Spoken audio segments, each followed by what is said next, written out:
108 ambulance ജീവനക്കാർ സമരത്തിലായതോടെ തിരുവനന്തപുരത്തെ രോഗികൾ വലിയ ദുരിതത്തിലാണ്. വിദഗ്ധ ചികിത്സയ്ക്ക് ഒരു ആശുപത്രിയിൽ നിന്ന് മറ്റൊരു ആശുപത്രിയിലേക്ക് രോഗികളെ മാറ്റുന്നതിന് 108 ആംബുലൻസ് സേവനം ലഭിക്കാത്ത സാഹചര്യമാണ്. ശമ്പളം ലഭിക്കുന്നതുവരെ സമരം തുടരാനാണ് ജീവനക്കാരുടെ തീരുമാനം. സുനിഷ അയലൂർ തിരുവനന്തപുരത്ത് നിന്ന് തയ്യാറാക്കിയ റിപ്പോർട്ട് കാണും.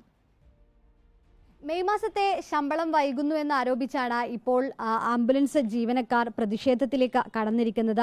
ഒരു ആശുപത്രിയിൽ നിന്ന് മറ്റൊരു ആശുപത്രിയിലേക്കുള്ള ട്രിപ്പുകൾ എടുക്കാതെയാണ് ഇപ്പോൾ സമരത്തിലേക്ക് കടന്നിരിക്കുന്നത്.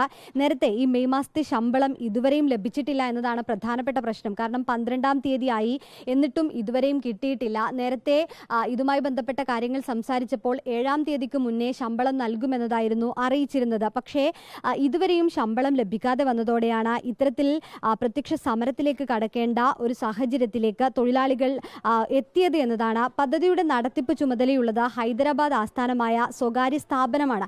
ഈ സ്ഥാപനമാണ് ജീവനക്കാർക്ക് പ്രധാനമായും ശമ്പളം നൽകേണ്ടത്. പക്ഷേ പറയുന്നത് 50 കോടിയിലേറെ രൂപ സർക്കാരിൽ നിന്ന് ലഭിക്കാൻ കുടിശ്ശികയുണ്ട് എന്ന് കാട്ടിയാണ് നിലവിൽ ഇപ്പോൾ ജീവനക്കാർക്ക് പണം നൽകാത്തത് എന്നതാണ് ലഭിക്കുന്ന വിശദീകരണം. എന്നാൽ ഇത്തരത്തിലുള്ള കാര്യം പറഞ്ഞ്, അതായത് ജീവനക്കാരുടെ ശമ്പളം വൈകിപ്പിച്ച് അവരെ ഈ സർക്കാരിനെതിരെയാക്കുക എന്ന നീക്കമാണ് നിലവിൽ ഈ കമ്പനിയുടെ ഭാഗത്തു നിന്നുണ്ടാകുന്നത് എന്നതാണ് CITU പ്രധാനമായും ആരോപിക്കുന്നത്. നേരത്തെയും ചില സമയങ്ങളിൽ ഇത്തരത്തിലുള്ള പ്രശ്നങ്ങൾ ശമ്പളവുമായി ബന്ധപ്പെട്ടതുണ്ടായിരുന്നു. അപ്പോഴൊക്കെ തന്നെയും ഈ കമ്പനിയുമായി ചർച്ച നടത്തി അപ്പോഴാണ് 7-ാം തീയതിക്ക് മുന്നേ തന്നെ ശമ്പളം നൽകുമെന്നൊരു ഉറപ്പ് കമ്പനിയുടെ ഭാഗത്തു നിന്നും ലഭിക്കുകയും ചെയ്തത്. ഈ അധ്യയന വർഷം അടക്കം തുടങ്ങിയതുകൊണ്ട് തന്നെ കുട്ടികൾ സ്കൂളിൽ പോകുന്ന ഒരു സാഹചര്യം ഒക്കെ ഉണ്ട്. അങ്ങനെയാണെങ്കിൽ ശമ്പളം ലഭിക്കണമെന്നൊരു ആവശ്യം നേരത്തെ ഉണ്ടായിരുന്നു. പക്ഷേ അതൊന്നും ലഭിക്കാതെ വന്നതോടെയാണ് ഇപ്പോൾ നിസ്സഹകരണ സമരത്തിലേക്ക് കടക്കാൻ ജീവനക്കാർ മുന്നോട്ടേക്ക് വരുന്നത് എന്നതാണ് പ്രധാനപ്പെട്ട പ്രശ്നം. നിലവിൽ ഒരു ആശുപത്രിയിൽ നിന്നും മറ്റൊരു ആശുപത്രിയിലേക്കുള്ള സർവീസ് അതാണ് നിലവിൽ ഇപ്പോൾ നൽകാതിരിക്കുന്നത്. ഈ വരുന്നതുവരെ കഴിഞ്ഞ ദിവസം ഉച്ച മുതലായിരുന്നു ഇത്തരത്തിലുള്ളൊരു സമരം തുടങ്ങിയിരുന്നത്.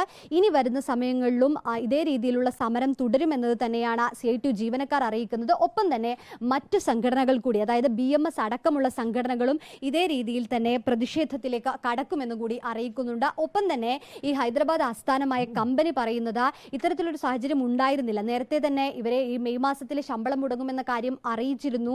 ഇപ്പോൾ ഈ പ്രത്യക്ഷ സമരത്തിലേക്ക് കടന്നു എന്ന കാര്യം അറിയുന്നത് ഇപ്പോൾ മാത്രമാണ് എന്നതാണ് കമ്പനി അറിയിക്കുന്നത്. ഏതായാലും ഉടൻ തന്നെ മെയ് മാസത്തെ ശമ്പളം വിതരണം ചെയ്യുമെന്ന് കമ്പനി അറിയിക്കുന്നുമുണ്ട്. എന്നാൽ 108 ആംബുലൻസ് വരാത്തതോടുകൂടി തന്നെ ഈ സ്വകാര്യ ആംബുലൻസിനെ വിളിക്കേണ്ട ഒരു സാഹചര്യം കൂടിയാകുന്നു. അത് വലിയ രീതിയിലുള്ളൊരു ബുദ്ധിമുട്ടിലേക്ക് കടക്കുമെന്നതാണ്. അങ്ങനെയെങ്കിലും കണ്ട് എത്രയും പെട്ടെന്ന് ഈ ജീവനക്കാർക്ക് ശമ്പളം നൽകുക എന്നൊരു ആവശ്യം തന്നെയാണ് ഏതായാലും 108 ആംബുലൻസിലെ ജീവനക്കാർ പ്രധാനമായും ആവശ്യപ്പെടുന്നത്.